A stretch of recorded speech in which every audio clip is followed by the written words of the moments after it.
Good Friday, and we're just about to go into the dark, dirty water again. We'll see what the visit's like. Hopefully it's improved. Today we're with Sal, Richard Keane and Matt. So let's get in there and see what it's like.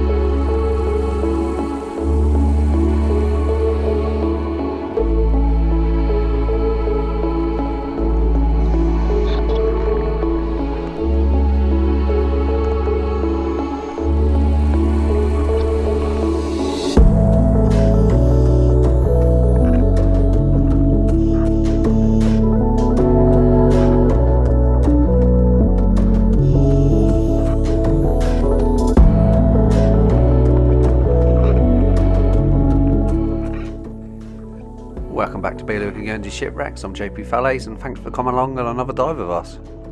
Today we're going scallop diving, and we're just going to take a little look at this thing. I've dived through here hundreds of times, and that's no exaggeration. I see something different every time. It's probably obvious to a lot of you what this is. This is a 1200 by 1200 by 600 deep concrete, solid concrete dead man, probably weighing in about 1¼ tons. Horizontal crack through it, eyelet on top, and it's even a hermit crab. Not sure why this is here, but it's obviously not getting used anymore. Possibly maybe the yacht club buoy of some sort, I don't know. But the tide pulls us away, so we can't explore it anymore. Today we're looking for scallops, and there's also big chunks of coal down here as well, probably jettisoned off of an old steamer. There's also plenty of empty shells like usual. But there is actually some good ones. There's some of decent size. In fact, there's quite a few around here of medium size, I'd say, not so much good size. There's plenty of old crab pots which have been either lost or discarded. Some are damaged, some of them never made them back into the harbour. So sadly they were chucked down here, but they're also creating a home. And 9 times out of 10 you will find life all over these.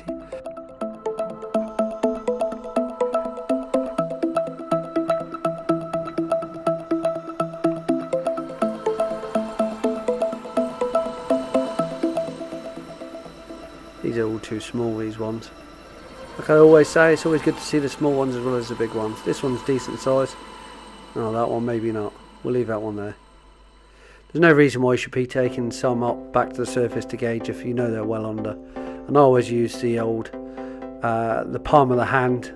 My fingers are about 20-25 mil each. 4 fingers, it's about 100 mil wide, which is our current limit at the moment.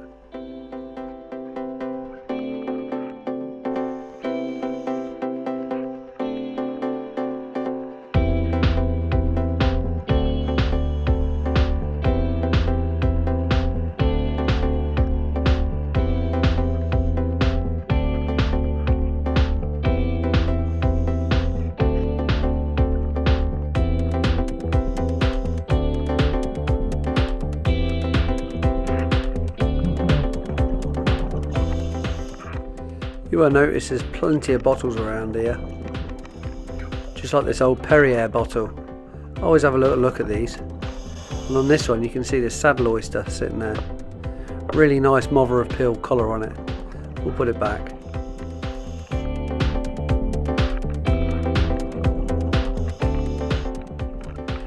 For the people that have already watched my videos, you'll know round about the 6-minute mark, and don't ask me how I know. Instinctively, when you dive for so long, you just know when it's about 5 or 6 minutes. I normally always look when it's around about 6 minutes, just to see what my bottom time is, and then also check on my air.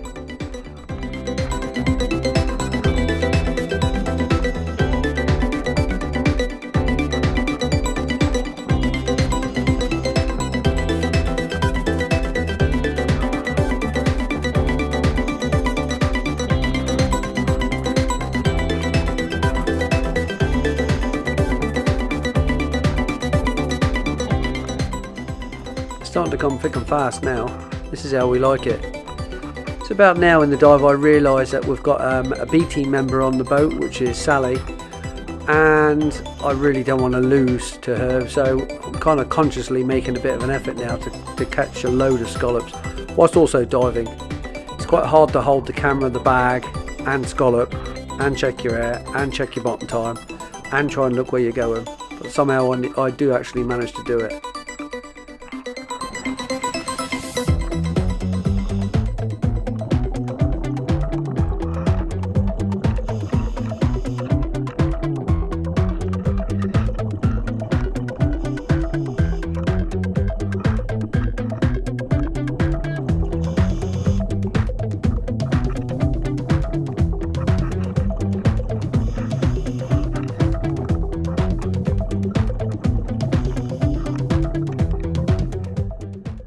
This is something you won't normally see. I'm going left-handed now. See, I'm pretty good with both hands. Well, mediocre anyway.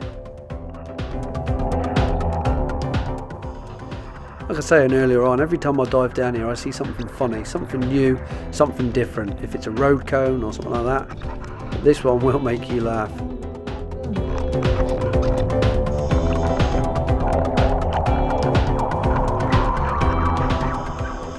I did have to stop swimming and actually swim back. You can see this is all my sand that follows beyond us in the tide. So the plan is to always stay ahead of this dust spot. In this case I have to stop and come back. This is a big cooking pot, which is kind of weird to see in the sea off of Guernsey, but inside is a male and a female. These crabs are easily in the minimum sizes, easy, they're actually quite big. But the irony of two crabs finding a home inside a cooking pot on the bottom of the sea. It's almost ready enough for me to just grab the handles, take it to the surface and start boiling it up. Probably won't taste that good boiling it in the silt though, would it? I'll leave them be. Looks like they're just about to repopulate the area with brown edible crab, or as we call them in Guernsey, shankers. So the tide pulls me away again.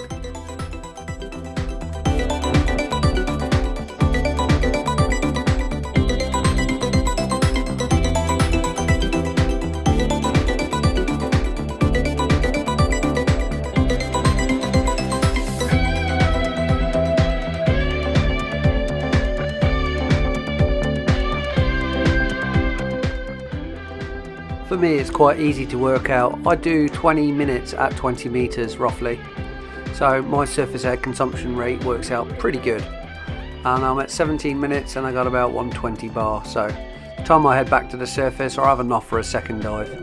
I've done alright on this dive. I'm not breaking any records, and I'll tell you what, it might be tight between me and Sally because I reckon she's got a lot more than me. Done alright.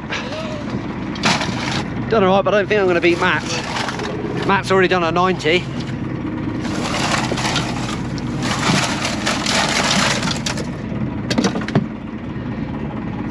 So I was making a little bit of an effort today because I was conscious that we got a B team member on the boat, which is Sally, but she's not in yet. So fingers crossed I've beaten her. Now the fact she's a woman. I'd just like to beat her. She's beaten. She's been trained by Jeff. And Matt's been trained by Keeney. No, not well enough. He's still got to go through the later phases of training. I just hope Sally doesn't beat me. I reckon it will. She's quite good. I reckon she will. No, she hasn't got a camera to point around. So. She hasn't got a camera and she's been down, I don't know, 10 minutes longer than me maybe? I don't know. I had to use Richard's tank today, that's why I got a yellow one on, because the handle on mine feels very dodgy. You can turn it and the air don't come on, so I'll have to be repaired. Let's get these sorted. I reckon I've got 50-ish. JP, stop throwing all them undersized scallops over the side and give Sally a hand with her sack.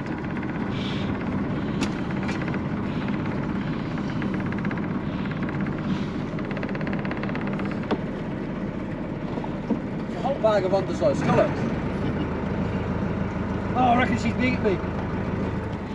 We know, she's good. Yeah, we know she's beating me. I just had my fingers crossed the other. Oh, it's going to be close. Oh, yeah, but they're big ones. Yeah, better quality than the ones I've got. B team, Oh, trained by Jeffrey. might have beaten us.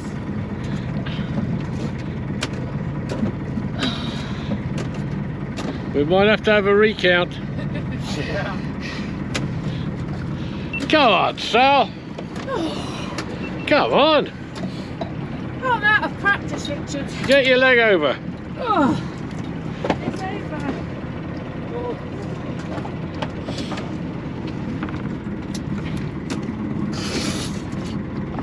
Yeah, lovely.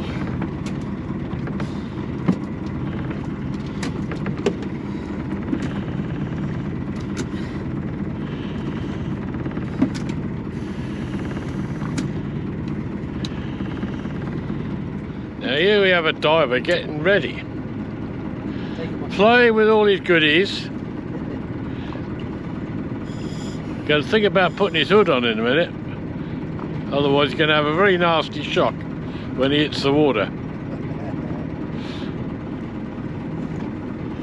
Wouldn't be the first time I've gone without the hood on. Yeah.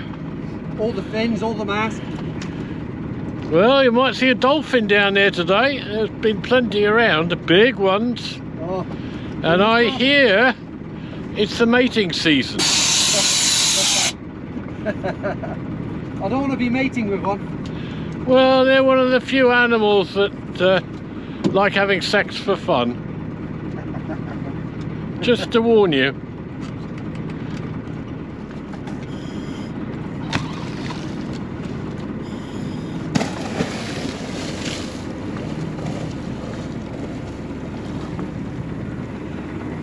Lots of bubbles. On the second dive, I've been dropped up right near the harbour. I thought this was some sort of fish trap, but it looks like the basket of inside a deep freezer. We'll leave it there. I haven't got time to stop carrying and sending stuff back to the surface. Plus we've got no way to dump it when we go back to the surface. Could chuck it in the bin on the fish quay, but it's probably better where it is. It's creating a home for something. We've been told to stay in a southerly direction only, and Richard's already radioed the harbour to let them know we're diving quite close to the harbour mouth. I've got to the bottom and I've burnt about 30 bar, to be honest. With inflating my suit and doing a couple of other things, it's left me a little bit short on air. But we've come into the shallows and there's loads of empty shells here, with it being very close to the harbour. What tends to happen is they smell really bad after they've spent the night on the boat, especially in the middle of the summer. And the first thing you do when you get out of the harbour mouth is end up dumping the shells. This does probably help the fishermen at the lighthouse, because all of the frills and stuff attract fish in closer to the lighthouse. Well, that's my little bit of justification anyway. Still a bit of south-going tide, and we are heading down towards an area which I quite like. There's a couple of reefs just outside Castle Corner, and what I'm doing is I'm looking for some of the worms. So there's these large feathered oyster worms. See if I can film them today. If we're lucky, we might see one or two.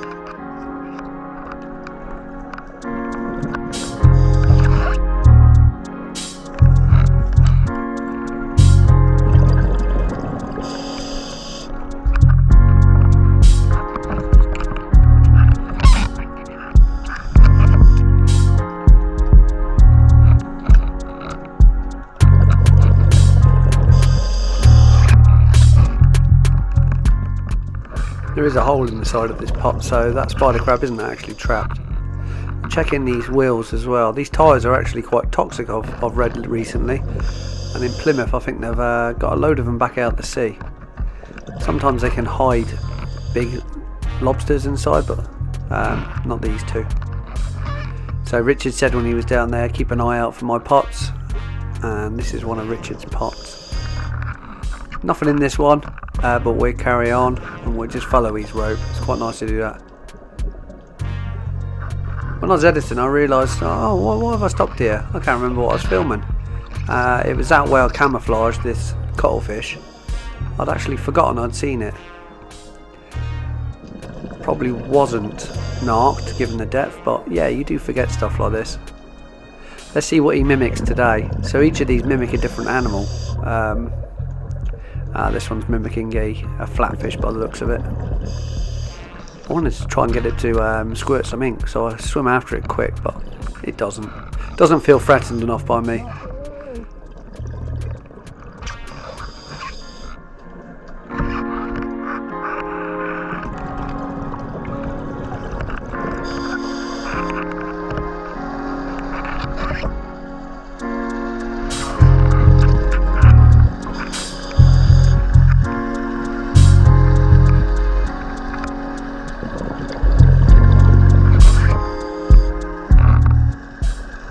Another one of them random objects.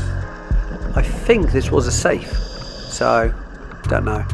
I like to make up stories, so I reckon this has been burgled and chucked out to sea. Probably wrong. It's been here for a long time by the looks of it. Might not have been. It might have just been an old stove of some sort. Your mind wanders when you're on your own at the bottom of the sea, just having a good time.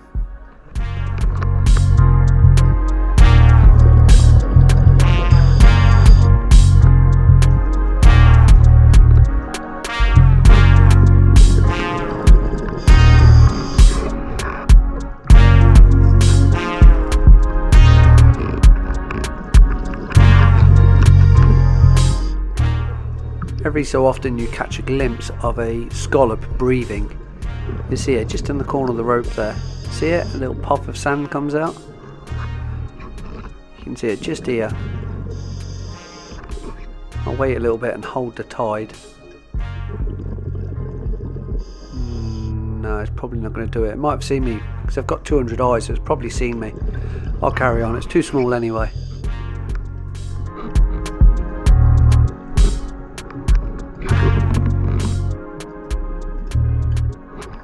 Little bit of catgut rubbish.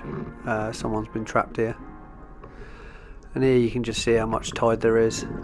Not a massive amount, but there's enough to cause a bit of discomfort, so you can't hold your ground. So I've come down here behind this rock in like a small valley.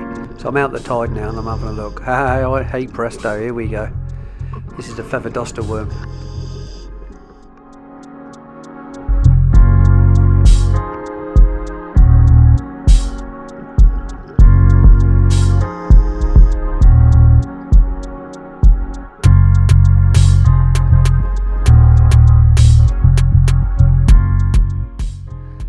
A lot larger than the peacock worm. These have got huge radioles on, which is this bushy thing on the end.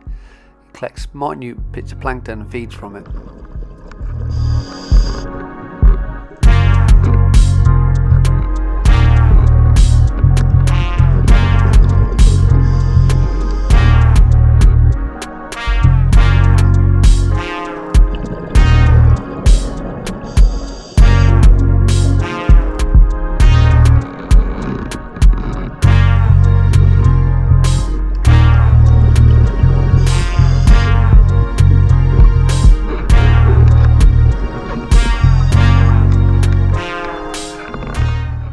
As I look up, I see the silhouette of Sloth out of the Goonies.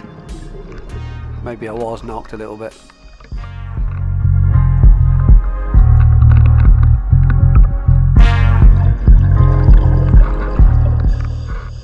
Here's another feather duster worm. These are huge. So this grey tube they've got is made out of mucus, and they reinforce it with bits of sand and stone. This one's quite a large one. This one's a bit more colourful than the other one. See if I can use it like a feather duster. There we go. Try and catch it a bit more food. So they come in slightly different colours. This one, because it's condensed, it looks a little bit more colourful. And it should suck back down into the tube. So this is what it does for protection, so it doesn't get eaten by predators. This one seems quite friendly, but it was sucking. There we go. This is quite long, to be honest. There we go, retreated right down into the tube. Ah, my bag! Can't lose that. If that goes off without me, I'll probably never find it again, and Richard will be following the buff on the surface, and I won't be attached to the bottom. So, I've got my delayed in my pocket, my delayed SMB. I could have sent that up, but it would have just been embarrassing. So, let's go up anyway, because I'm running out of bottom time.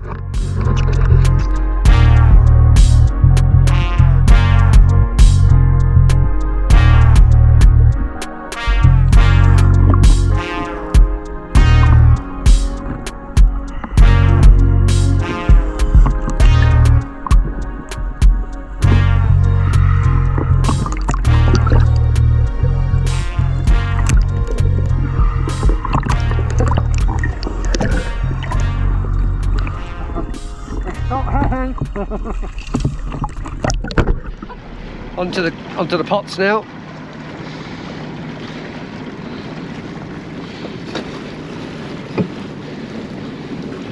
Got Matt at the winch. Lobsters. Oh yeah, another lobster. Has he got any berries? No. Oh, nice size one. There's no berries. Oh, that's a Jeremy Beadle. It's got a little small hand. A little Jeremy Beadle. That's a bit harsh actually on Jeremy Beadle. Rest his soul. Lanterns. Is he dead? Yeah, Jeremy Beadle died unfortunately. I don't know, probably 4 years, 5 years maybe, I don't know. What's Sal got there?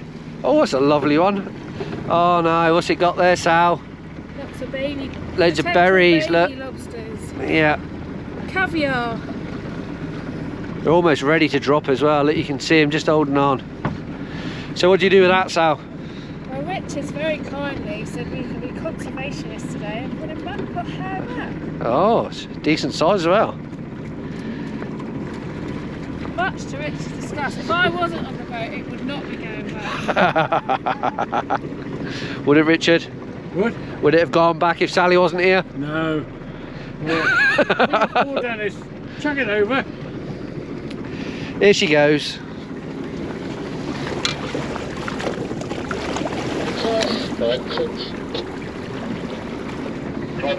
It's quite nice that, Sal, with it being Easter and that having eggs, and you putting it back, and we didn't get to eat them.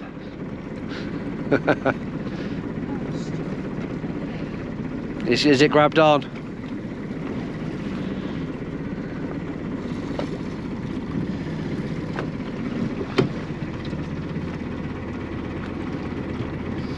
Lobo? Nobbo? No. Silver K, BTS.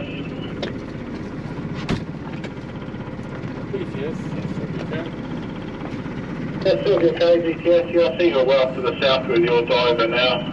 Just some information, we've got the Liberation's going to be pier heads in probably the next 15-20 minutes. Over. 5 minutes, thanks. We finished live. Just the back line to go.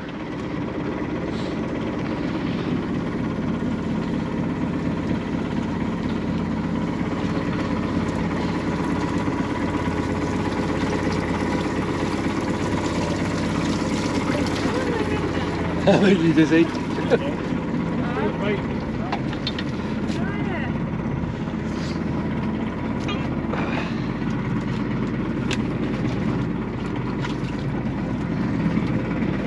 What are you doing in there? He's only got one big claw.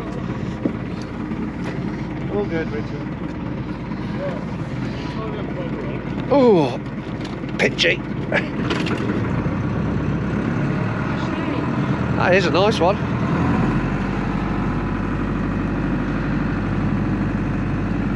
Oh, don't you fall off.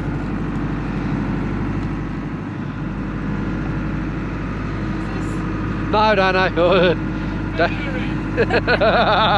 Don't put your finger in. It hasn't been pinned. Tied into that.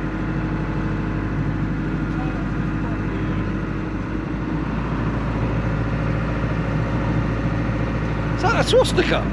Nah, 155.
coming along with us. My hair looks better than it did this morning when I woke up. Thanks for coming along with us. Hope you enjoyed that one. A little bit of a mess around at the start there, but I lost in the end to Sal. Sal beat me. What did Sal get? 50? And I think I got 49. 50 and 35. 50 and 35, yeah. Thank you, Richard, for taking us scalloping. Is it alright if I take a dozen today? Yeah. Thank you. Yeah, can I take 15, please? Sorry? Can I take 15, please? 15, Sal. Yeah, for You 3 were out the people. shell. Out the shell. Shock, please.